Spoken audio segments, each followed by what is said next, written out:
जो इंडस्ट्री किसी भी नथी लाइव तो तापरे दीर्घ 12 वर्ष पर एबे सब अपेक्षार अंत घटी। एबे राम आज तांकर गर्लफ्रेंड जहाँकि सुजुन को से निज पाखरे पाइछन्ते। ओडिया सीरियल जगतर तरंग टीवी रे प्रसारित होतबा तोर पई तो पई सीरियल हीरो राम एबे तांकर 7 जन्मर साथी पाई सारिछन्ते। काहेकिना दीर्घ 12 वर्ष भल पाइबा परे आज तांकर 7 जन्मर साथी को आज पाखरे पाइछन्ते तांकर। तबे दर्शक बंधु एई भल पाइबा स्टोरी आज मुह खोलिके सब सत कथा कहिछन्ती। एबे राम तांकर भल पाइबा स्टोरी आसंतु आज रही वीडियो माध्यम जानिबा। तो सेति पई आपण माने आज रो वीडियो टी पूरा शेष पर्यंत देखंतु। आ या पूर्व जदि आपण माने आम चैनल को सब्सक्राइब करि नांती ताहाले सब्सक्राइब करि पाखर थिबा बेल आइकन को दबाई दियंतु।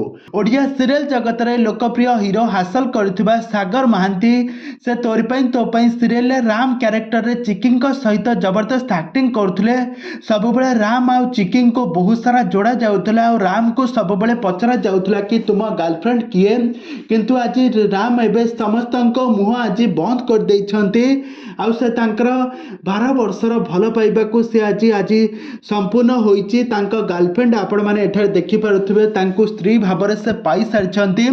आ तांकर मंदिर रे लुचि लुचि विवाह बंधन बांधी होई सारछन्ती। रामकर बाहाखर सरिबा परे से बहुत खुशी अछन्ती। गत दिन मानकरे तांको भौणी अर्चिता विवाह बंधन बांधी होइथिले। आ एबे रामकर बाहाखर सर जायछि। बाहाखर फोटो वीडियो से तांको सोशल मीडिया हैंडल ले शेयर करछन्ती। आपण माने एठार देखि पारुथबे राम आ सुजुंक जोड़ी आपण माने को केमिति लागुछि हमको निहाती भाबर कमेंट बॉक्स रे कमेंट कर।